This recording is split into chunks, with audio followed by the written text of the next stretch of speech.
नारायणं नमस्कृत्य नरं चैव नरोत्तमं देवीं सरस्वतीं व्यासं ततो जयमुदीरयेत्। श्रीगणेशाय नमः, श्रीसरस्वत्यै नमः, श्रीवेदव्यासाय नमः। श्रीमन महर्षि वेदव्यास प्रणीत श्री महाभारत द्वितीय खंड वन पर्व व विराट पर्व हम श्रवण कर रहे हैं।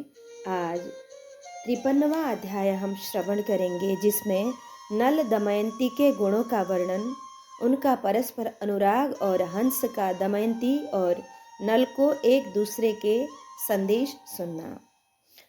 बृहदश्च कि आसीद राजा नलो नाम वीरसेन सुतो बली उपपन्नो गुणैरिष्टैः रूपवान अश्वकोविदः। कि बृहदश्व मुनि ने कहा, धर्मराज, निषद देश में वीरसेन पुत्र नल नाम के प्रसिद्ध एक बलवान राजा हो गए हैं। वे उत्तम गुणों से संपन्न, रूपवान और अश्व संचालन की कला में बड़े कुशल थे। जैसे देवराज इंद्र संपूर्ण देवताओं के शिरमोर हैं, उसी प्रकार राजा नल का स्थान समस्त राजाओं के ऊपर था। वे तेज में भगवान सूर्य के समान सर्वोपरि थे। निषद देश के महाराज नल बड़े ब्राह्मण भक्त, वेदवेत्ता, शूरवीर, धृत क्रीड़ा के प्रेमी, सत्यवादी, महान और एक अक्षिणी सेना के स्वामी थे। वे श्रेष्ठ स्त्रियों को प्रिय थे और उदार, जितेंद्रिय, प्रजाजनों के रक्षक तथा साक्षात मनु के समान धनुर्धरों में उत्तम थे। इस प्रकार उन दिनों विदर्भ देश में भयानक पराक्रमी भीम नामक राजा राज्य करते थे। वे शूरवीर और सर्व सद्गुण संपन्न थे। उन्हें कोई संतान नहीं थी, अतः संतान प्राप्ति की कामना उनके हृदय में सदा बनी रहती थी। भारत राजा भीम ने अत्यंत एकाग्र चित्त होकर संतान प्राप्ति के लिए महान प्रयत्न किया। उन्हीं दिनों उनके यहाँ दमन नामक ऋषि महर्षि पधारे। राजेंद्र, धर्मज्ञ तथा संतान की इच्छा वाले उस भीम ने अपनी रानी सहित उन महातेजस्वी मुनि को पूर्ण सत्कार करके संतुष्ट किया। महायशस्वी दमन मुनि ने प्रसन्न होकर पत्नी सहित राजा भीम को एक कन्या और 3 उदार पुत्र प्रदान किए। कन्या का नाम था दमयंती और पुत्रों के नाम थे दम, दांत तथा दमन। ये सभी बड़े तेजस्वी थे। राजा के 3 पुत्र गुण संपन्न, भयंकर वीर और महाभयानक पराक्रमी थे। सुंदर कटि प्रदेश वाली दमयंती रूप, तेज, यश और श्री और सौभाग्य के द्वारा तीनों लोकों में विख्यात और यशस्विनी हुई। जब उसने युवावस्था में प्रवेश किया, उस समय 100 दासियां और 100 सखियां वस्त्राभूषणों से अलंकृत हो सदा उनकी सेवा में उपस्थित रहती थीं। मानो देवांगनाएं सची की उपासना करती हूँ।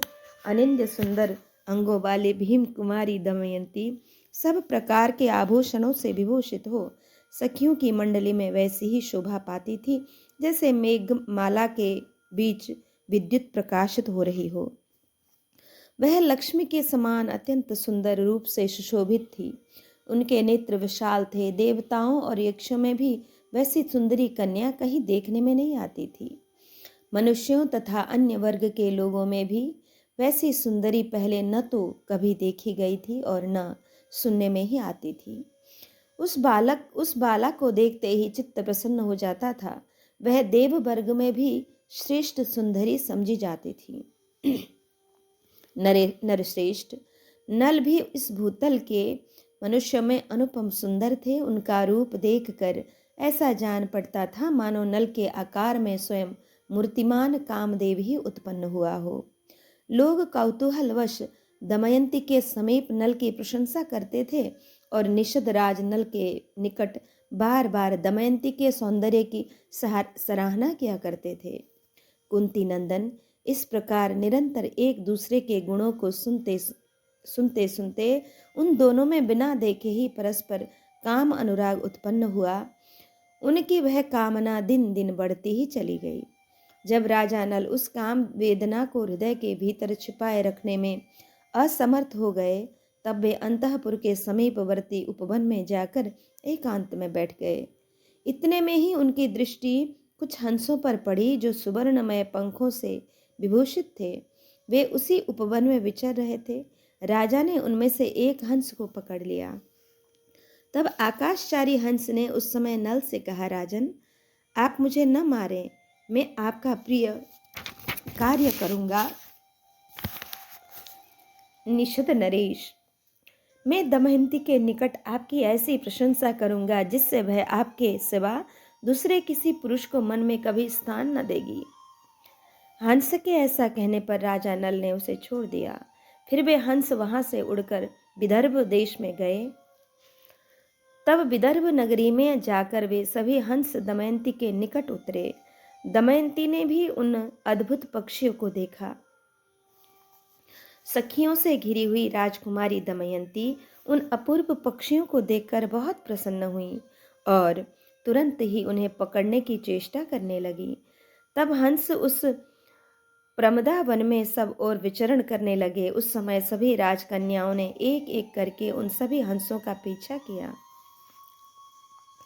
दमयंती जिस हंस के निकट दौड़ रही थी, उसने उससे मानवी वाणी में कहा, राजकुमारी दमयंती, सुनो, निषद देश में नल नाम से प्रसिद्ध एक राजा है जो अश्विनी कुमारों के समान सुंदर हैं।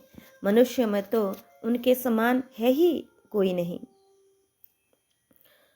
और सुंदरी रूप की दृष्टि से तो वे मानो स्वयं मूर्तिमान कामदेव से ही प्रतीत होते हैं। सुमध्य में यदि तुम उनकी पत्नी हो जाओ तो तुम्हारा जन्म और यह मनोहर रूप सफल हो जाए।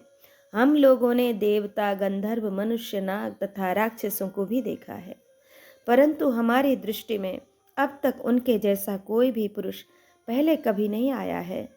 तुम रमणियों में रत्न स्वरूपा हो और नल पुरुषों में पुरुषों के मुकुटमणि हैं। यदि किसी विशिष्ट नारी का विशिष्ट पुरुष के साथ संयोग हो तो वह विशेष गुणकारी होता है। राजन, हंस के इस प्रकार कहने पर दमयंती ने उससे कहा, पक्षीराज, तुम नल के निकट भी ऐसी ही बातें कहना। राजन, विदर्भ राजकुमारी दमयंती से तथास्तु कहकर वह हंस पुनः निषद देश में आया और उसने नल से सब बातें निवेदन की। बृहदश्य मुनि कहते हैं कि दमयंती तु तच्छ्रुत्वा वचो हंसस्य भारतः ततः प्रभृतिना स्वस्था नलं प्रति बभूवसः। भारत, दमयंती ने जब से हंस की बातें सुनी तब से राजा नल के प्रति अनुरक्त हो जाने के कारण वह अस्वस्थ रहने लगी। तदंतर उसके मन में सदा चिंता बनी रहती थी।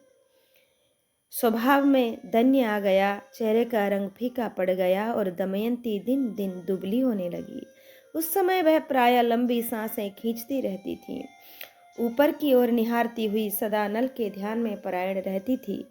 देखने में उन्मत्त सी जान पड़ती थी। उसका शरीर पांडु वर्ण का हो गया। काम वेदना की अधिकता से उसकी चेतना क्षण क्षण में विलुप्त सी हो जाती थी। उसकी शैया, आसन, भोग सामग्रियों में कहीं भी प्रीति नहीं होती थी। वह न तो रात में सोती और न दिन में ही बारंबार हाय हाय करके रोती ही रहती थी।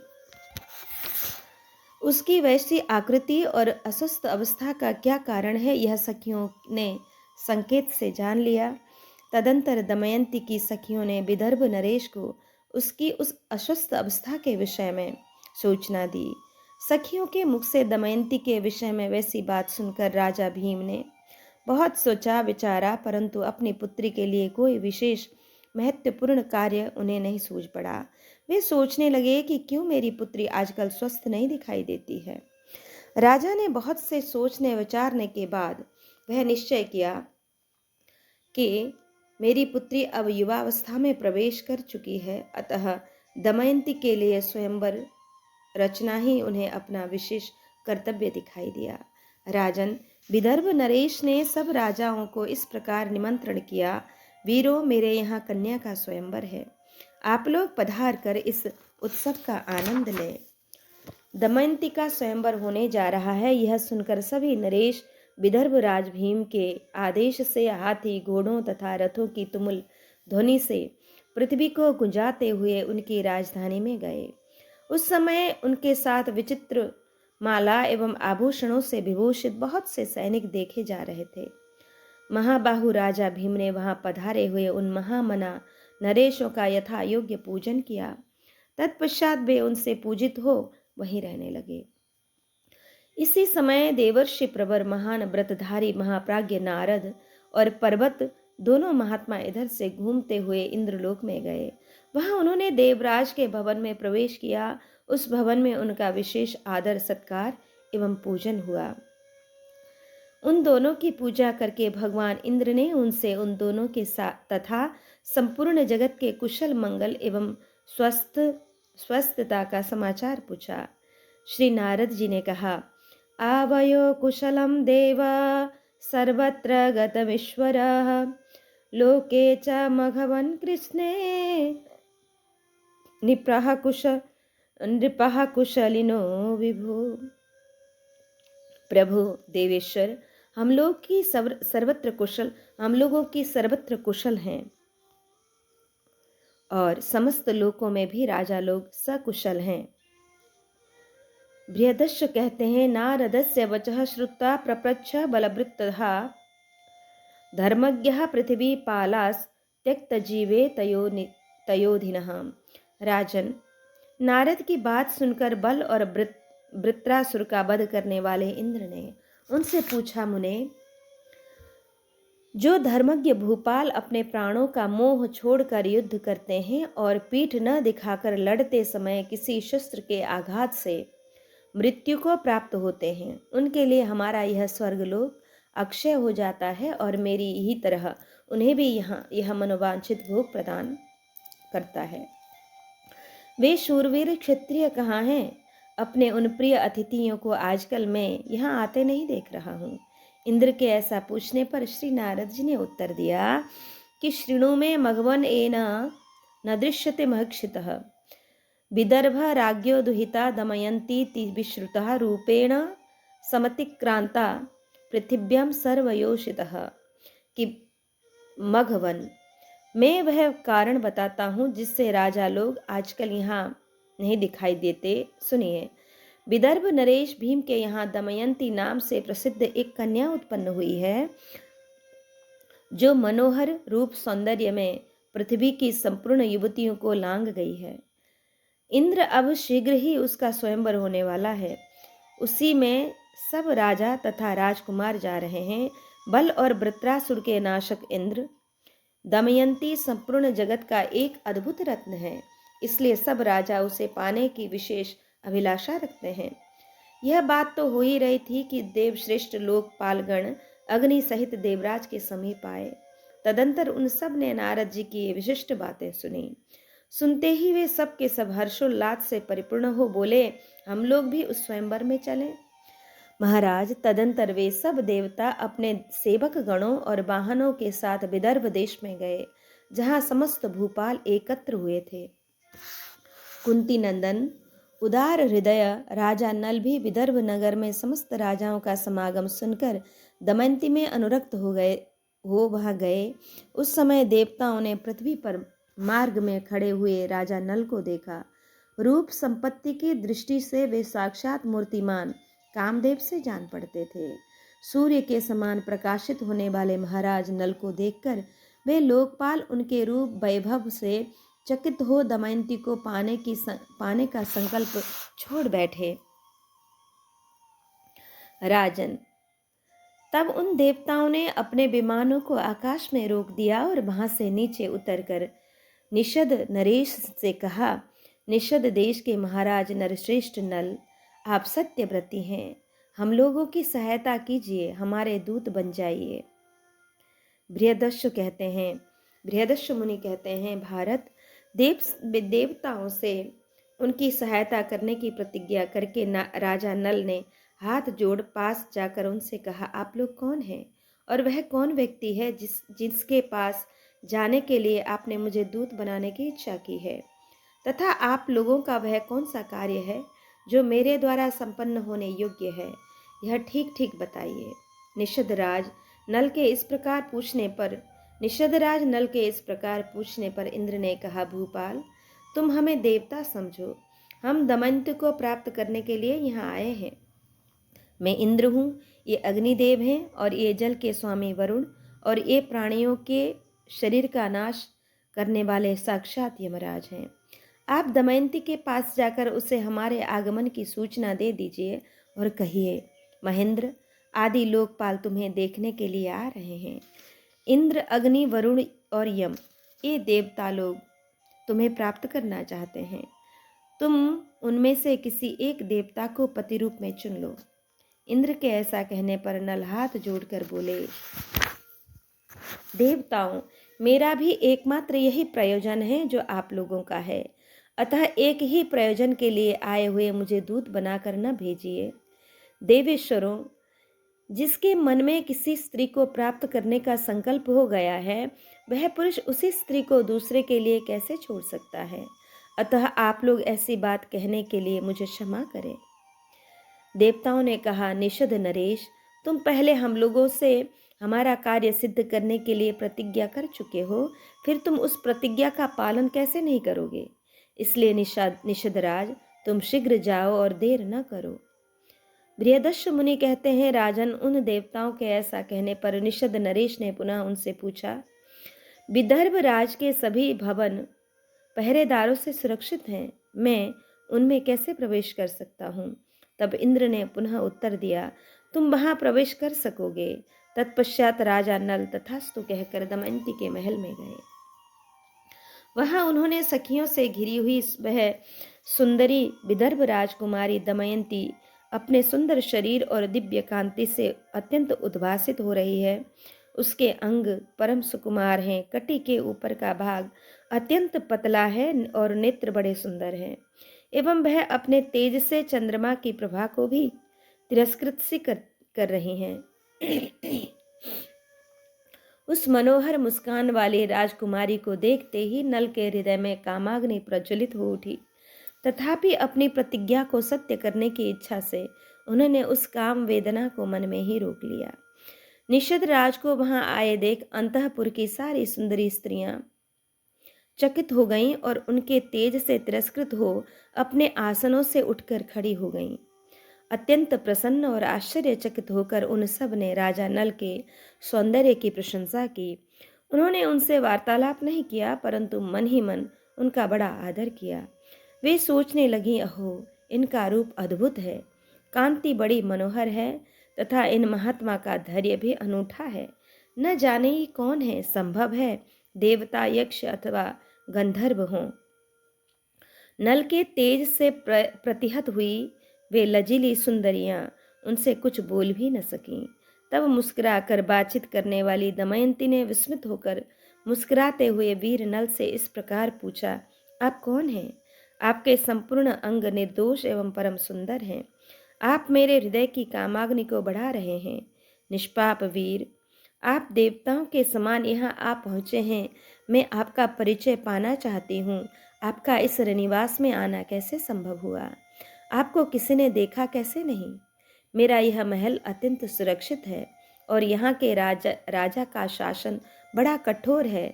वे अपराधियों को बड़ा कठोर दंड देते हैं। विदर्भ राजकुमारी के ऐसा पूछने पर नल ने इस प्रकार उत्तर दिया, कल्याणी, तुम मुझे नल समझो। मैं देवताओं का दूत बनकर यहाँ आया हूँ। इंद्र, अग्नि, वरुण और यम, ये देवता तुम्हें प्राप्त करना चाहते हैं। शोभने, तुम उनमें से किसी एक को अपना पति चुन लो। उन्हीं देवताओं के प्रभाव से मैं इस महल के भीतर आया हूँ और कोई मुझे देख न सका है। भीतर प्रवेश करते समय न तो किसी ने मुझे देखा है और न रोका ही है। भद्रे, इसलिए श्रेष्ठ देवताओं ने मुझे यहाँ भेजा है। शुभे, इसे सुनकर तुम्हारी जैसी इच्छा हो वैसा निश्चय करो। बृहदश्व मुनि कहते हैं, सा नमस्कृत्य देवेभ्यः प्रहस्य नलमब्रवीत्, प्रणयस्य यथा श्रद्धं राजन किम करवाणि ते। राजन, दमयंती ने अपनी श्रद्धा के अनुसार देवताओं को नमस्कार करके नल से हंसकर कहा, महाराज, आप ही मेरा पानी ग्रहण कीजिए और बताइए मैं आपकी क्या सेवा करूं।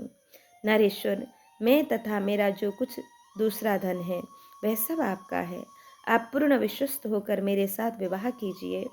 भूपाल, हंसों की जो बात मैंने सुनी वह मेरे हृदय में कामाग्नि प्रज्वलित करके सदा मुझे दग्ध करती रहती है। वीर, आप ही हुक को पाने के लिए मैंने यहाँ समस्त राजाओं का सम्मेलन कराया है। मानद, आपके चरणों में भक्ति रखने वाले मुझ दासी को यदि आप स्वीकार नहीं करेंगे तो मैं आपके ही कारण विष, अग्नि, जल अथवा फांसी को निमित्त बनाकर अपना प्राण त्याग दूंगी। दमयंती के ऐसा कहने पर राजा नल ने उससे पूछा, तुम्हें पाने के लिए उत्सुक लोकपालों के होते हुए तुम एक साधारण मनुष्य को कैसे पति बनाना चाहती हो? जिन लोक दृष्टा महामना ईश्वरों के चरणों की धूल के समान भी मैं नहीं हूँ, उन्हीं की ओर तुम्हें मन लगाना चाहिए। निर्दोष अंगों वाली सुंदरी, देवताओं के विरुद्ध चेष्टा करने वाला मानव मृत्यु को प्राप्त हो जाता है। अतः तुम मुझे बचाओ और उन श्रेष्ठ देवताओं का ही वरण कर लो तथा देवता को ही पाकर निर्मल वस्त्र, दिव्य एवं विचित्र पुष्पहार तथा मुख्य मुख्य आभूषणों का सुख भोगो। जो इस सारी पृथ्वी को संक्षिप्त करके पुनः अपना ग्रास बना लेते हैं, उन देवेश्वर अग्नि को कौन नारी अपना पति न चुनेगी? जिनके दंड के भय से संसार में आए हुए समस्त प्राणी समुदाय धर्म का ही पालन करते हैं, उन यमराज को कौन अपना पति नहीं वरेगी? दैत्यों और दानवों का मर्दन करने वाले महात्मा महामना सर्व देवेश्वर महेंद्र का कौन नारी पति रूप में वर्ण न करेगी? यदि तुम ठीक समझती हो तो लोकपालों में प्रसिद्ध वरुण को निशंक होकर अपना पति बनाओ। यह एक हितैषी सुहृदय का वचन है, इसे सुनो। तदंतर विषधर राज नल के ऐसा कहने पर दमयंती शोकाश्रुओं से भरे हुए नेत्रों द्वारा देखती हुई इस प्रकार बोली, पृथ्वीपते, मैं संपूर्ण देवताओं को नमस्कार करके आप ही को अपना पति चुनती हूँ। यह मैंने आपसे सच्ची बात कही है। ऐसा कहकर दमयंती दोनों हाथ जोड़े थर थर कांपने लगी। उस अवस्था में राजा नल ने उससे कहा, कल्याणी, मैं इस समय दूत का कार्य करने के लिए आया हूँ, अतः भद्रे, इस समय वही करो जो मेरे स्वरूप के अनुरूप हो। मैं देवताओं के सामने प्रतिज्ञा करके विशेषतः परोपकार के लिए प्रयत्न आरंभ करके अब यहाँ स्वार्थ साधन के लिए कैसे उत्साहित हो सकता हूँ? यदि यह धर्म सुरक्षित रहे तो उनमें उससे मेरे स्वार्थ की भी सिद्धि हो सकती है। भद्रे, तुम ऐसा प्रयत्न करो जिससे मैं इस प्रकार धर्मयुक्त स्वार्थ की सिद्धि करूं। यह सुनकर पवित्र मुस्कान वाली दमयंती राजा नल से धीरे धीरे अश्रु गदगद वाणी में बोली, नरेश्वर, जिससे आपको किसी प्रकार दोष नहीं लगेगा, नरश्रेष्ठ, आप और इंद्र आदि सब देवता एक ही साथ उस रंग मंडप में पधारें जहाँ मेरा स्वयंवर होने वाला है। नरेश्वर, नरव्याघ्र, तदंतर मैं उन लोकपालों के समीप ही आपका वरण कर लूंगी। ऐसा करने से आपको कोई दोष नहीं लगेगा। युधिष्ठिर, विदर्भ राजकुमारी के ऐसा कहने पर राजा नल पुनः वहीं लौट आए जहाँ देवताओं से उनकी भेंट हुई थी। महान शक्तिशाली लोकपालों ने इस प्रकार राजा नल को लौटते देखा और उन्हें देखकर उन्हें सारा वृत्तांत पूछा। राजन, क्या तुमने पवित्र मुस्कान वाली दमयंती को देखा है? पाप रहित भूपाल, हम सब लोगों को उसने क्या संदेश दिया, बताओ। नल ने कहा, देवताओं, आपकी आज्ञा पाकर मैं दमयंती के महल में गया। उसकी ड्योढ़ी विशाल थी और दंडधारी बूढ़े रक्षक उसे घेर कर पहरा दे रहे थे। आप लोगों के प्रभाव से उसमें प्रवेश करते समय मुझे वहां उस राजकन्या दमयंती के सिवा दूसरे किसी मनुष्य ने नहीं देखा। दमयंती की सखियों को भी मैंने देखा और उन सखियों ने भी मुझे देखा। देवेश्वर, वे सब मुझे देखकर आश्चर्यचकित हो गईं। श्रेष्ठ देवताओं, जब मैं आप लोगों के प्रभाव का वर्णन करने लगा, उस समय सुमुखी दमयंती ने मुझसे ही अपना मानसिक संकल्प रखकर मेरा ही वर्ण किया। उस बाला ने मुझसे यह भी कहा कि नरव्याघ्र, सब देवता आपके साथ उस स्थान पर पधारे जहाँ मेरा स्वयंवर होने वाला है। निषदराज, मैं उन देवताओं के समीप ही आपका वरण करूंगी। महाबाहो, ऐसा होने पर आपको दोष नहीं लगेगा। देवताओं, दमयंती के महल का इतना ही वृत्तांत है जिससे मैंने ठीक ठीक निवेदन कर दिया। देवेश्वर गण, अब इस संपूर्ण विषय में आप सब देवता लोग ही प्रमाण हैं, अर्थात आप ही साक्षी हैं। बृहदश्व मुनि कहते हैं, अथ काले शुभे प्राप्ते तिथौ पुण्य क्षणे तथा आजुहाव महीपालान् भीमो राजा स्वयंवरे। राजन, तदंतर शुभ समय, उत्तम तिथि तथा पुण्यदायक अवसर आने पर राजा भीम ने समस्त भूपालों को स्वयंवर के लिए बुलाया। यह सुनकर सब भूपाल काम पीड़ित हो दमयंती को पाने की इच्छा से तुरंत चल दिए। रंग मंडप सोने के खंभों से सुशोभित था, तोरण से उसकी शोभा और बढ़ गई थी।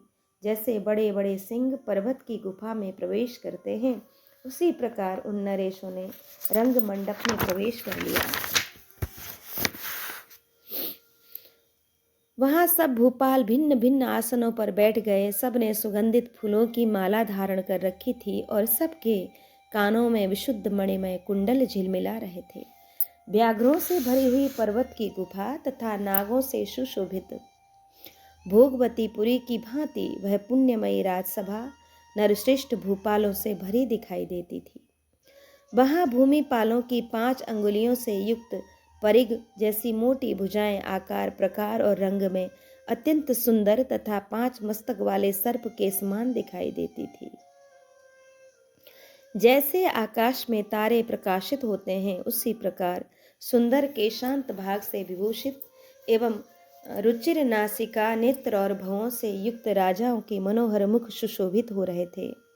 तदंतर अपनी प्रभा से राजाओं के नयनों को लुभाती और चित्त को चुराती हुई सुंदर मुख वाली दमयंती ने रंगभूमि में प्रवेश किया। वहां आते ही दमयंती के अंगों पर उन महामना नरेशों की दृष्टि पड़ी। उसे देखने वाले राजाओं में से जिसकी दृष्टि दमयंती के जिस अंग पर पड़ी, वहीं लग गई, वहां से हट न सकी। भारत, तत्पश्चात राजाओं के नाम, रूप, यश और पराक्रम आदि का परिचय दिया जाने लगा। भीम कुमारी दमयंती ने आगे बढ़कर देखा, यहाँ तो एक जगह 5 पुरुष एक ही आकृति के बैठे हुए हैं। उन सब के रूप, रंग आदि में कोई अंतर नहीं था। वे 5 नल के ही समान दिखाई देते थे। उन्हें एक जगह स्थित देखकर संदेह उत्पन्न हो जाने से विदर्भ राजकुमारी वास्तविक राजा नल को पहचान न सकी। वह उनमें से जिस जिस व्यक्ति पर दृष्टि डालती, उसी उसी को राजा नल समझने लगती थी। वह भामिनी राजकन्या बुद्धि से सोच विचार कर मन ही मन तर्क करने लगी, अहो, मैं कैसे देवताओं को जानूं और किस प्रकार राजा नल को पहचानूं। इस चिंता में पड़कर विदर्भ राजकुमारी दमयंती को बड़ा दुख हुआ। भारत, उसने अपने सुने हुए देव चिन्हों पर भी विचार किया। मन ही मन कहने लगी, मैंने बड़े बूढ़े पुरुषों से देवताओं की पहचान करने वाले जो लक्षण हैं, चिन्ह सुन रखे हैं, उन्हें यहाँ भूमि पर बैठे हुए इन 5 पुरुषों में से किसी एक में भी नहीं देख पाती हूँ। उसने अनेक प्रकार से निश्चय और बार बार विचार करके देवताओं की शरण में जाना ही समयोचित कर्तव्य समझा। तत्पश्चात मन एवं वाणी द्वारा देवताओं को नमस्कार करके दोनों हाथ जोड़कर कांपती हुई वह इस प्रकार बोली, मैंने हंसों की बात सुनकर निषद नरेश नल का पति रूप में वर्ण कर लिया है। इस सत्य के प्रभाव से देवता लोग स्वयं ही मुझे राजा नल की पहचान करा दें। यदि मैं मन, वाणी एवं क्रिया द्वारा कभी सदाचार से च्युत नहीं हुई हूँ, तो उस सत्य के प्रभाव से देवता लोग मुझे राजा नल की प्राप्ति करावें। यदि देवताओं ने उन निषद नरेश नल को ही मेरा पति निश्चित किया हो, तो उस सत्य के प्रभाव से देवता लोग मुझे उन्हीं को बतला दें। यदि मैंने नल की आराधना के लिए यह व्रत आरंभ किया हो, तो उस सत्य के प्रभाव से देवता मुझे उन्हीं को बतला दें। महेश्वर लोकपालगण अपना रूप प्रकट कर दें, जिससे मैं पुण्य श्लोक महाराज नल को पहचान सकूं।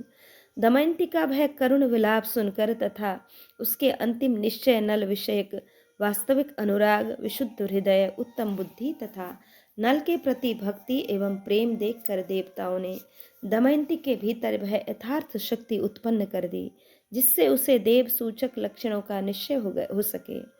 अब दमयंती ने देखा, संपूर्ण देवता स्वेद रहित हैं। उनके किसी अंग में पसीने की बूंद नहीं दिखाई देती, उनकी आंखों की पलकें नहीं गिरती हैं। उन्होंने जो पुष्पमालाएं पहन रखी हैं वे नूतन विकास से युक्त हैं, कुमलाती नहीं हैं। उन पर धूल कण नहीं पड़ रहे हैं। वे सिंहासनों पर बैठे हैं, किंतु अपने पैरों से पृथ्वी तल का स्पर्श नहीं करते हैं और उनकी परछाई नहीं पड़ती है। उन पांचों में एक पुरुष ऐसे हैं जिनकी परछाई पड़ रही है। उनके गले की पुष्पमाला कुमला गई है, उनके अंगों में धूल कण और पसीने की बूंदें भी दिखाई पड़ती हैं। वे पृथ्वी का स्पर्श किए बैठे हैं और उनके नेत्रों की पलकें गिरती हैं। इन लक्षणों से दमयंती ने निषद राज नल को पहचान लिया। भरत कुल भूषण पांडुनंदन राजकुमारी दमयंती ने उन देवताओं तथा पुण्य श्लोक नल की ओर पुनः दृष्टिपात करके धर्म के अनुसार निषद राज नल का ही वर्ण किया। विशाल नेत्रों वाली दमयंती ने लजाते लजाते नल के वस्त्र का छोर पकड़ लिया और उनके गले में परम सुंदर फूलों का हार डाल दिया। इस प्रकार वरवर्णिनी दमयंती ने राजा नल का पति रूप में वर्ण कर लिया। फिर तो दूसरे राजाओं के मुख से सहसा हाहाकार का शब्द निकल पड़ा। भारत देवता और महर्षि वहां साधुवाद देने लगे। सब ने विस्मित होकर राजा नल की प्रशंसा करते हुए इनके सौभाग्य को सराहा। कुरुनंदन वीरसेन कुमार नल ने उल्लसित हृदय से सुंदरी दमयंती को आश्वासन देते हुए कहा, कल्याणी, तुम देवताओं के समीप जो मुझ जैसे पुरुष का वर्ण कर रही हो, इस अलौकिक अनुराग के कारण अपने पति को तुम सदा अपनी प्रत्येक आज्ञा के पालन में तत्पर समझो। पवित्र मुस्कान वाली देवी, मेरे इस शरीर में जब तक प्राण रहेंगे तब तक तुम में मेरा अनन्य अनुराग बना रहेगा, यह मैं तुमसे सच्ची प्रतिज्ञा करके कहता हूँ। इसी प्रकार दमयंती ने भी हाथ जोड़कर विनीत वचनों द्वारा महाराज नल का अभिनंदन किया। वे दोनों एक दूसरे को पाकर बड़े प्रसन्न हुए। उन्होंने सामने अग्नि आदि देवताओं को देखकर मन ही मन उनकी ही शरण ली। दमयंती ने जब नल का वरण कर लिया तब उन सब तेजस्वी लोकपालों ने प्रसन्न चित्त होकर नल को 8 वरदान दिए। सचिपति इंद्र ने प्रसन्न होकर निषद राज नल को यह वर दिया कि मैं यज्ञ में तुम्हें प्रत्यक्ष दर्शन दूंगा और अंत में सर्वोत्तम शुभ गति प्रदान करूंगा। अविश्य भुक्ता अग्निदेव ने नल को अपने ही समान तेजस्वी लोक प्रदान किए और यह भी कहा कि राजा नल जहां चाहेंगे वहीं मैं प्रकट हो जाऊंगा। यमराज ने यह कहा कि राजा नल की बनाई हुई रसोई में उत्तमोत्तम रस एवं स्वाद उपलब्ध होगा और धर्म में इनकी दृढ़ निष्ठा बनी रहेगी। जल के स्वामी वरुण देव ने नल की इच्छा के अनुसार जल प्रकट होने का वर दिया और यह भी कहा कि तुम्हारी पुष्प मालाएं सदा उत्तम गंध से संपन्न होंगी। इस प्रकार सब देवताओं ने 2-2 वर दिए। इस प्रकार राजा नल को वरदान देकर वे देवता लोग स्वर्ग लोक को चले गए। स्वयंवर में आए हुए राजा भी विस्मय विमुग्ध हो नल और दमयंती के विवाहोत्सव का अनुभव करते हुए प्रसन्नता पूर्वक जैसे आए थे वैसे लौट गए। सब नरेशों के विदा हो जाने पर महामना भीम ने बड़ी प्रसन्नता के साथ नल दमयंती का शास्त्र विधि के अनुसार विवाह संपन्न कराया। मनुष्यों में श्रेष्ठ निषद नरेश नल अपनी इच्छा के अनुसार कुछ दिनों तक ससुराल में रहे। फिर विदर्भ नरेश भीम की आज्ञा ले दमयंती सहित अपनी राजधानी को चले गए। राजन, पुण्यश्लोक महाराज नल ने भी उस रमणी रत्न को पाकर उसके साथ उसी प्रकार विहार किया जैसे शची के साथ इंद्र करते हैं। राजा नल सूर्य के समान प्रकाशित होते थे। वीरवर नल अत्यंत प्रसन्न रहकर अपनी प्रजा का धर्म पूर्वक पालन करते हुए उसे प्रसन्न देखते थे। उन बुद्धिमान नरेश ने नहुष नंदन ययाति की भांति अश्वमेध तथा पर्याप्त दक्षिणा वाले दूसरे बहुत से यज्ञों का अनुष्ठान किया। तदंतर देवतुल्य राजनल ने दमयंती के साथ रमणीय वनों और उपवनों में विहार किया। महामना नल ने दमयंती के गर्भ से इंद्रसेन नामक एक पुत्र और इंद्रसेना नाम वाली एक कन्या को जन्म दिया। इस प्रकार यज्ञों का अनुष्ठान तथा सुखपूर्वक विहार करते हुए महाराज नल ने धन धान्य से संपन्न वसुंधरा का पालन किया। बृहदर्श मुनि कहते हैं, वृते तु नैषधे भम्या लोकपाला महौजसः यान्तो ददृशुरा यान्तं द्वापरं कलिनां सह। राजन, भीम कुमारी दमयंती द्वारा निषद नरेश नल का वर्ण हो जाने पर सब महातेजस्वी लोकपालगण स्वर्गलोक को जा रहे थे। उस समय मार्ग में उन्होंने देखा कि कलयुग के साथ द्वापर आ रहा है। कलयुग को देखकर बल और वृत्रासुर का नाश करने वाले इंद्र ने पूछा कि कले, बताओ तो सही, द्वापर के साथ कहाँ जा रहे हो? तब कली ने इंद्र से कहा, देवराज, मैं दमयंती के स्वयंवर में जाकर उसका वरण करूंगा, क्योंकि मेरा मन उसके प्रति आसक्त हो गया है। तब इंद्र ने हंसकर कहा, वह स्वयंवर तो हो गया, हमारे समीप ही दमयंती ने राजा नल को अपना पति चुन लिया है। इंद्र के ऐसा कहने पर कलयुग को क्रोध चढ़ाया और उसी समय उसने उन सब देवताओं को संबोधित करके यह बात कही कि दमयंती देवताओं के बीच में मनुष्य का पति रूप में वरण किया है, अतः उसे भारी दंड देना उचित प्रतीत होता है। कलयुग के ऐसा कहने पर देवताओं ने उत्तर दिया, दमयंती हमारी आज्ञा लेकर नल का वरण दमयंती ने हमारी आज्ञा से ही नल का वरण किया है। राजा नल सर्वगुण संपन्न है, कौन स्त्री उनका वरण नहीं करेगी?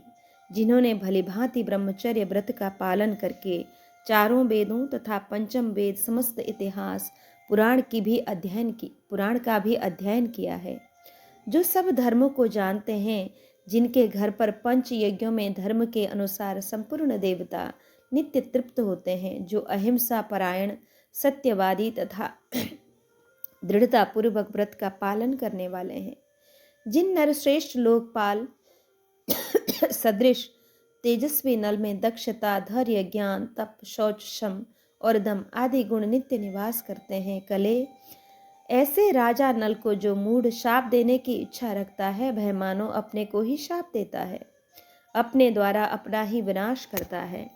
ऐसे सद्गुण संपन्न महाराज नल को जो शाप देने की कामना करेगा, वह कष्ट से भरे हुए अगाध एवं विशाल नरक कुंड में निमग्न होगा। कलयुग और ऐसा द्वापर से ऐसा कहकर देवता लोग स्वर्ग में चले गए। तदंतर देवताओं के चले जाने पर कलयुग ने द्वापर से कहा, द्वापर, मैं अपने क्रोध का उपसंहार नहीं कर सकता। नल के भीतर निवास करूंगा और उन्हें राज्य से वंचित कर दूंगा, जिससे वे दमयंती से रमण नहीं कर सकेंगे। तुम्हें भी जुए के पासों में प्रवेश करके मेरी सहायता करनी होगी। बृहदर्श मुनि कहते हैं, राजन, इस प्रकार द्वापर के साथ संकेत करके कलयुग उस स्थान पर आया जहाँ निषद राज नल रहते थे। वह प्रतिदिन राजा नल का छिद्र देखता हुआ निषद देश में दीर्घ काल तक टिका रहा। 12 वर्षों के बाद एक दिन कली को एक छिद्र दिखाई दिया। राजा नल उस दिन लघुशंका करके आए और हाथ मुंह धोकर आचमन करने के पश्चात संध्योपासना करने बैठ गए। पैरों को नहीं धोया। वह छिद्र देखकर कलियुग उनके भीतर प्रविष्ट हो गया। नल में आविष्ट होकर कलियुग ने दूसरा रूप धारण करके पुष्कर के पास जाकर कहा, चलो राजा नल के साथ जुआ खेलो। मेरे साथ रहकर तुम जुए में अवश्य राजा नल को जीत लोगे। इस प्रकार महाराज नल को उनके राज्य सहित जीत कर निषद देश को अपने अधिकार में कर लो। कली के ऐसा कहने पर पुष्कर राजा नल के पास गया। कली भी सांड बनकर पुष्कर के साथ हो लिया। शत्रु वीरों का संहार करने वाले पुष्कर ने बीरबल नल के पास जाकर उनसे बार बार कहा, हम दोनों धर्म पूर्वक जुआ खेले। पुष्कर राजा नल का भाई लगता था। महामना राजा नल युद्ध के लिए पुष्कर के आवाहन को न सह सके। विदर्भ राजकुमारी दमयंती के देखते देखते उसी क्षण जुआ खेलने का उपयुक्त अवसर समझ लिया। तब कलयुग से आविष्ट होकर राजा नल हिरण्य सुवर्ण रथ आदि वाहन और बहुमूल्य वस्त्र दांव पर लगाते तथा हार जाते थे। सूर्योदय में भी कोई ऐसा नहीं था जो द्युत क्रीड़ा के मद से उन्मत्त शत्रुदमन नल को उस समय जुआ खेलने से रोक सके। भारत तदंतर समस्त पूर्ववासी मनुष्य मंत्रियों के साथ राजा से मिलने तथा उस आतुर नरेश को द्युत क्रीड़ा से रोकने के लिए वहां आए। इसी समय सारथी ने महल में जाकर महारानी दमयंती से निवेदन किया, देवी, ये पूर्ववासी लोग कार्यवश द्वार पर खड़े हैं। आप निषद राजा से निवेदन कर दें और धर्म अर्थ का तत्व जानने वाले महाराज के भावी संकट को सहन न कर सकने के कारण मंत्रियों सहित सारी प्रजा द्वार पर खड़ी है। यह सुनकर दुख से दुर्बल हुई दमयंती ने शोक से अचेत सी होकर आंसू बहाते हुए गदगद वाणी में निषद नरेश से कहा, महाराज, पूर्ववासी प्रजा राजभक्ति पूर्वक आपसे मिलने के लिए समस्त मंत्रियों के साथ द्वार पर खड़े हैं। आप उन्हें दर्शन दें। दमयंती ने इन वाक्यों को बार बार दोहराया। मनोहर नयन प्रांत वाली विदर्भ कुमारी इस प्रकार विलाप करती रह गई, परंतु कलयुग से आविष्ट हुए राजा ने उससे कोई बात तक नहीं की। तब वे सब मंत्री और पूर्ववासी दुख से आतुर हो, लज्जित हो, यह कहते हुए अपने अपने घर चले गए कि यह राजा नल अब राज्य पर अधिक समय तक रहने वाले नहीं हैं। युधिष्ठिर, पुष्कर और नल की वह द्युत क्रीड़ा कई महीनों तक चलती रही। पुण्य श्लोक महाराज नल उसमें हारते ही जा रहे थे। बृहदश्य मुनि कहते हैं, राजन, तदंतर दमयंती ने देखा कि पुण्य श्लोक महाराज नल उन्मत्त की भांति द्युत क्रीड़ा में आसक्त हैं। वह स्वयं सावधान थी। उनकी वैसी अवस्था देख भीम कुमारी भय और शोक से व्याकुल हो गई और महाराज के हित के लिए किसी महत्वपूर्ण कार्य का चिंतन करने लगी। उसके मन में यह आशंका हो गई कि राजा पर बहुत बड़ा कष्ट आने वाला है। वह उसका प्रिय एवं हित करना चाहती थी, अतः महाराज के सर्वस्व का अपहरण होता जान धाय को बुलाकर इस प्रकार बोली कि उसकी धाय का नाम बृहत्सेना था। वह अत्यंत यशस्विनी और परिचर्या के कार्य में निपुण थी। समस्त कार्यों के साधन में कुशल, हितैषिणी, अनुरागिणी और मधुर भाषिणी थी। दमयंती ने उससे कहा, बृहत्सेने, तुम मंत्रियों के पास जाओ तथा राजा नल की आज्ञा से उन्हें बुला लाओ। फिर उन्हें यह बताओ कि अमुक अमुक द्रव्य हारा जा चुका है और अमुक धन अभी अवशिष्ट है। तब वे सब मंत्री राजा नल का आदेश जानकर हमारा अहोभाग्य है ऐसा कहते हुए नल के पास गए। वे सारी मंत्री आदि प्रकृतियां दूसरी बार राजद्वार पर उपस्थित हुई। दमयंती ने इसकी सूचना महाराज नल को दी, परंतु उन्होंने इस बात का अभिनंदन नहीं किया। पति को अपनी बात का प्रसन्नता पूर्वक उत्तर देते न देख दमयंती लज्जित हो पुनः महल के भीतर चली गई। वहां फिर उसने सुना कि सारे पासे लगातार पुण्य श्लोक राजा नल के विपरीत पड़ रहे हैं और उनका सर्वस्व अपहृत होता जा रहा है। तब उसने पुनः धाय से कहा, बृहत्सेने, फिर राजा नल की आज्ञा से जाओ और वार्ष्णेय सूत को बुला लाओ। कल्याणी, एक बहुत बड़ा कार्य उपस्थित हुआ है। बृहत्सेना ने दमयंती की बात सुनकर विश्वसनीय पुरुषों द्वारा वार्ष्णेय को बुलाया। तब अनिंद्य स्वभाव वाली और देशकाल को जानने वाली भीम कुमारी दमयंती ने वार्ष्णेय को मधुर वाणी में सांत्वना देते हुए यह समयोचित बात कही, सूत, तुम जानते हो कि महाराज तुम्हारे प्रति कैसा अच्छा बर्ताव करते थे। आज वे विषम संकट में पड़ गए हैं, अतः तुम्हें भी उनकी सहायता करनी चाहिए। राजा जैसे जैसे पुष्कर से पराजित हो रहे हैं, वैसे ही वैसे जुए में उनकी आसक्ति बढ़ती ही जा रही है। जैसे पुष्कर के पासे उसकी इच्छा के अनुसार पढ़ रहे हैं, वैसे ही नल के पासे विपरीत पढ़ते देखे जा रहे हैं। वे सुहृदों और स्वजनों के वचन अच्छी तरह नहीं सुनते हैं। जुए ने उन्हें ऐसा मोहित कर रखा है कि इस समय वे मेरी बात का भी आदर नहीं कर रहे हैं। मैं इसमें महामना नैषद का निश्चय ही कोई दोष नहीं मानती। जुए से मोहित होने के कारण ही राजा मेरी बात का अभिनंदन नहीं कर रहे हैं। सारथे, मैं तुम्हारी शरण में आई हूँ, मेरी बात मानो। मेरे मन में अशुभ विचार आते हैं, इससे अनुमान होता है कि राजा नल का राज्य से च्युत होना संभव है। तुम राजा के प्रिय मन के समान वेगशाली अश्वों को रथ में जोतकर उस पर इन दोनों बच्चों को बिठा लो और कुंडिनपुर को चले जाओ। वहां इन दोनों बालक को, इस रथ को और इन घोड़ों को भी मेरे भाई बंधुओं की रेख देख में सौंपकर तुम्हारी इच्छा हो तो वहीं रह जाना या अन्यत्र कहीं चले जाना। दमयंती की यह बात सुनकर नल के सारथी वार्ष्णेय ने नल के मुख्य मंत्रियों से यह सारा वृत्तांत निवेदित किया। राजन उससे मिलकर इस विषय पर भलीभांति विचार करके उन मंत्रियों की आज्ञा ले सारथी वार्ष्णेय दोनों बालकों को रथ पर बैठाकर विदर्भ देश को प्रस्थान किया। वहां पहुंचकर उसने घोड़ों को उस श्रेष्ठ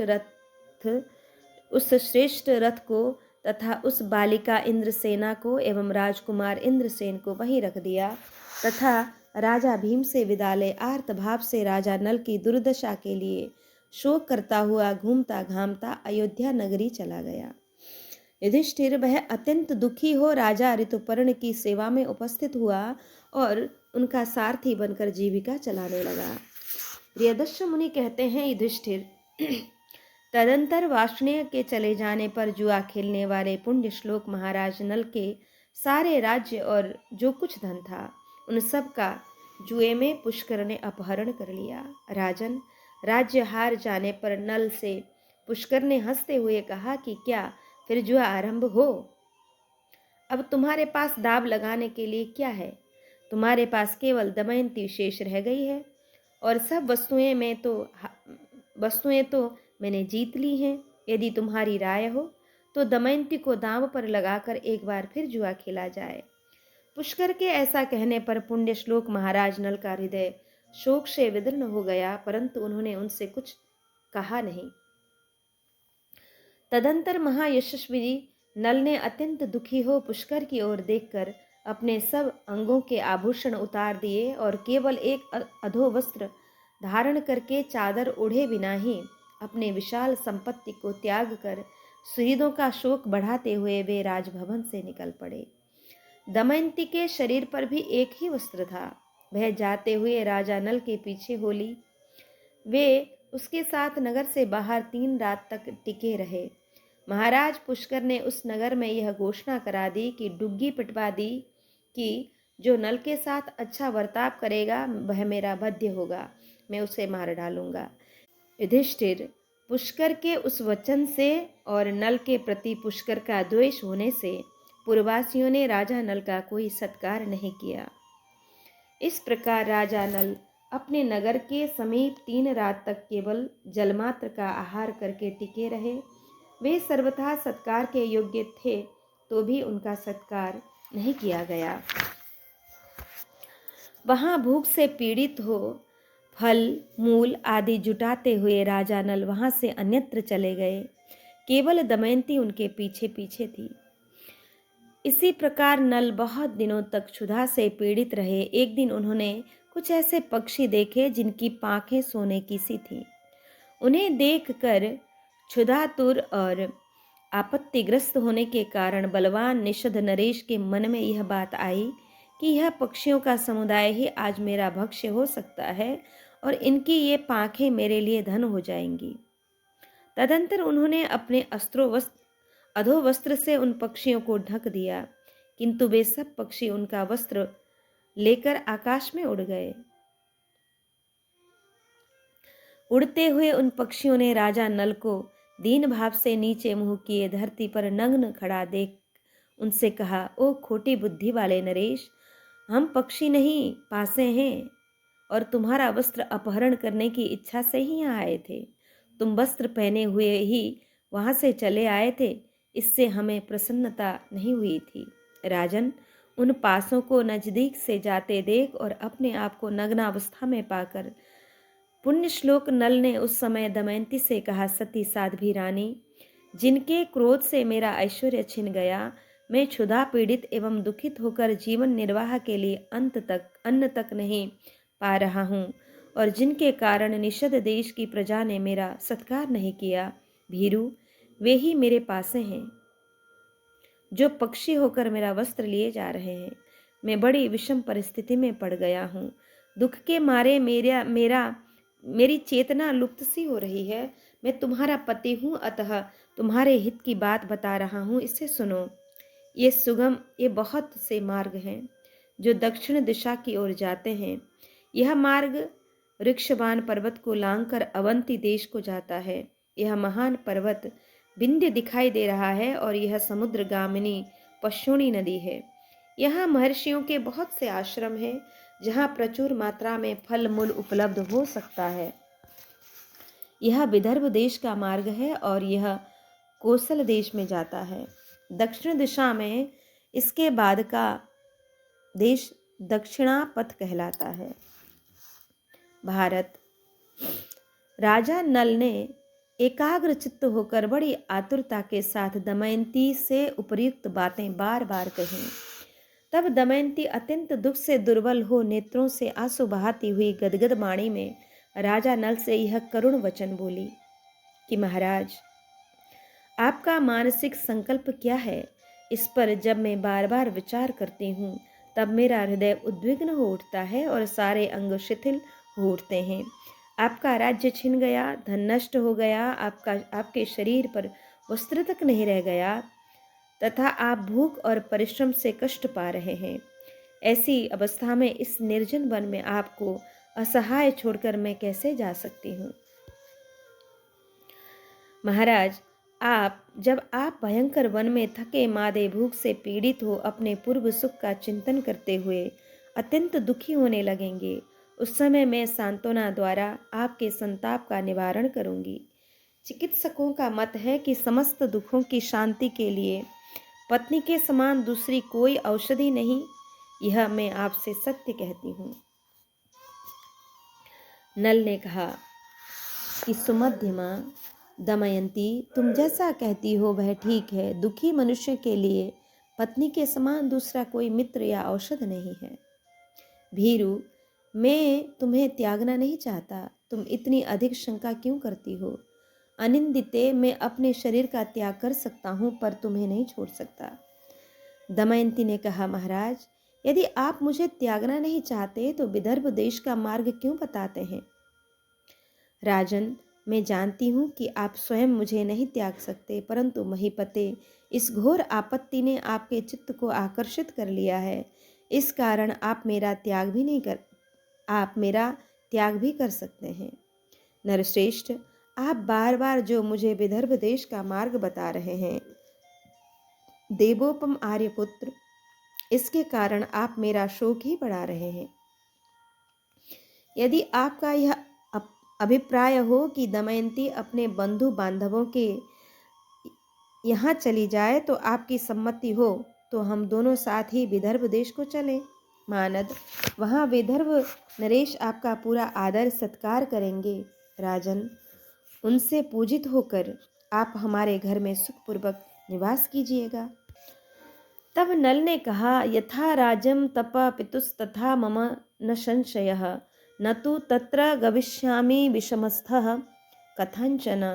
प्रिय, इसमें संदेह नहीं कि विदर्भ राज्य जैसे तुम्हारे पिता का है वैसे मेरा भी है। तथापि आपत्ति में पड़ा हुआ मैं किसी तरह वहां नहीं जाऊंगा। एक दिन मैं भी समृद्धशाली राजा था। उस अवस्था में वहां जाकर मैंने तुम्हारे हर्ष को बढ़ाया था और आज उस राज्य से वंचित होकर केवल तुम्हारे शोक की वृद्धि कर रहा हूँ। ऐसी दशा में वहां कैसे जाऊंगा? प्रियदर्श मुनि कहते हैं, राजन, आधे वस्त्र से ढकी हुई कल्याणमयी दमयंती से बार बार ऐसा कहकर राजा नल ने उसे सांत्वना दी, क्योंकि वे दोनों एक ही वस्त्र से अपने शरीर को ढककर इधर उधर घूम रहे थे। भूख और प्यास से थके मादे वे दोनों दंपति किसी सभा भवन धर्मशाला में जा पहुंचे और उस धर्मशाला में पहुंचकर निषद नरेश राजा वैदर्भी के साथ भूतल पर बैठे। वे वस्त्रहीन, चटाई आदि से रहित, मलिन एवं धूलि धूसरित हो रहे थे। दमयंती के साथ थक कर भूमि पर ही सो गए। सुकुमारी, तपस्विनी, कल्याणमयी दमयंती भी सहसा दुख में पड़ गई थी। वहां आने पर भी उसे भी निद्रा ने घेर लिया। राजा नल का चित्त शोक से मथा जा रहा था। वे दमयंती के सो जाने पर भी स्वयं पहले की भांति सो न सके। राज्य का अपहरण, सुहृदों का त्याग और वन में प्राप्त होने वाले नाना प्रकार के क्लेश पर विचार करते हुए वे चिंता को प्राप्त हो गए। वे सोचने लगे, ऐसा करने से मेरा क्या होगा और यह कार्य न करने से भी क्या होगा। मेरा मर जाना अच्छा है कि अपनी आत्मीय दमयंती को त्याग देना। यह मुझसे इस प्रकार अनुरक्त होकर मेरे ही लिए दुख उठा रही है। यदि मुझसे अलग हो जाए तो यह कदाचित अपने स्वजनों के पास जा सकती है। मेरे पास रहकर तो यह पतिव्रता नारी निश्चय ही केवल दुख भोगेगी। यद्यपि इसे त्याग देने पर एक संशय बना रहेगा, तो भी यह संभव है कि इसे कभी सुख मिल जाए। राजन नल अनेक प्रकार से बार बार विचार करके एक निश्चय पर पहुंच गए और दमयंती का परित्याग कर देने में ही उनकी भलाई मानने लगे। यह महाभागा यशस्विनी दमयंती मेरी भक्त और पतिव्रता है। पतिव्रता तेज के कारण मार्ग में कोई इसका सतीत्व नष्ट नहीं कर सकता। ऐसा सोचकर उनकी बुद्धि दमयंती को अपने साथ रखने के विचार से निवृत्त हो गई, बल्कि दुष्ट स्वभाव वाले कलियुग के प्रभावित होने के कारण दमयंती को त्याग देने में ही उनकी बुद्धि प्रवृत्त हो गई। तदंतर राजा ने अपनी वस्त्रहीनता और दमयंती की एक वस्त्रा का विचार करके उसके आधे वस्त्र को फाड़ लेना ही उचित समझा। फिर यह सोचकर कि मैं कैसे वस्त्र को काटूं जिससे मेरी प्रिया की नींद न टूटे, राजा नल धर्मशाला में नंगे ही इधर उधर घूमने लगे। भारत इधर उधर दौड़ धूप करने पर राजा नल को उस सभा भवन में एक अच्छी सी नंगी तलवार मिल गई। उसी से दमयंती का आधा वस्त्र काटकर परंतप नल ने उसके द्वारा अपना शरीर ढक लिया और अचेत सोती हुई विदर्भ राजकुमारी दमयंती को वहीं छोड़कर वे शीघ्रता से चले गए। कुछ दूर जाने पर उनके हृदय का विचार पलट गया और वे पुनः उसी सभा भवन में लौट आए। वहां उस समय दमयंती को देखकर निषद नरेश नल फूट फूट कर रोने लगे। वे विलाप करते हुए कहने लगे, पहले जिस मेरी प्रियतमा दमयंती को वायु तथा सूर्य देवता भी नहीं देख पाते थे, वही आज इस धर्मशाला में भूमि पर अनाथ की भांति सो रही है। यह मनोहर हास्य वाली सुंदरी वस्त्र के आधे टुकड़े से लिपटी हुई सो रही है। जब इसकी नींद खुलेगी तब पगली सी होकर न जाने यह कैसी दशा को पहुंचेगी। यह भयंकर वन हिंसक पशुओं और सर्पों से भरा है। मुझसे बिछुड़कर शुभ लक्षणा सती दमयंती अकेली इस वन में कैसे विचरण करेगी। महाभागे, तुम धर्म से आवृत हो। आदित्य, वसु, रुद्र, अश्विनी कुमार और मरुदगण, ये सब देवता तुम्हारी रक्षा करें। इस भूतल पर तुम सौंदर्य में जिसकी समानता करने वाली दूसरी कोई स्त्री नहीं थी। इसी अपनी प्यारी पत्नी दमयंती के प्रति इस प्रकार कहकर राजा नल वहां से उठे और चल दिए। उस समय कली ने इनकी विवेक शक्ति हर ली थी। राजा नल को एक ओर कलियुग खींच रहा था और दूसरी ओर दमयंती का सौहार्द। वे बार बार जाकर फिर उस धर्मशाला में ही लौट आते थे। उस समय दुखी राजा नल का हृदय मानो दुविधा में पड़ गया था। जैसे झूला बार बार नीचे ऊपर आता जाता रहता है, उसी प्रकार उनका हृदय कभी बाहर जाता, कभी सभा भवन में लौट आता था।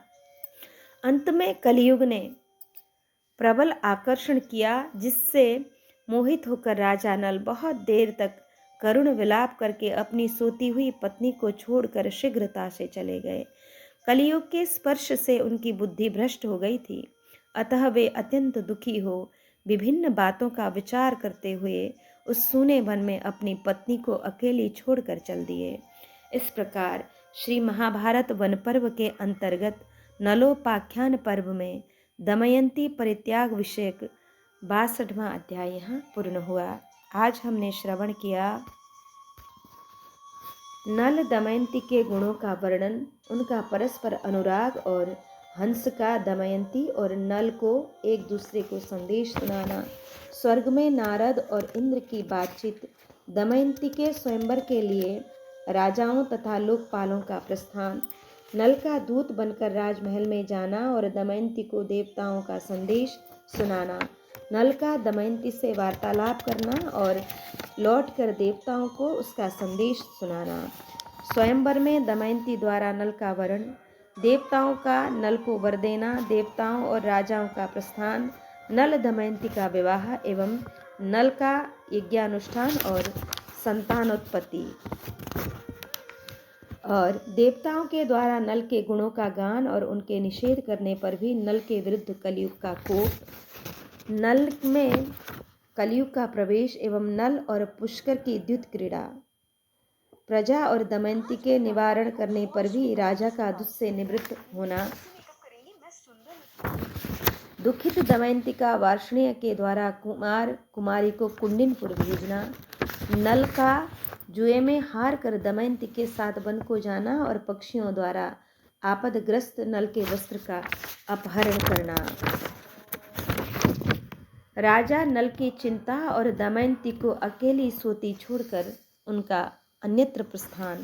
इस प्रकार नल दमयंती का चरित्र श्रवण करते हुए आज के इस पारायण को श्री ठाकुर जी के चरण कमल में अर्पित करके आज का प्रसंग यहाँ विश्राम लेते हैं। जय जय श्री राधे श्याम।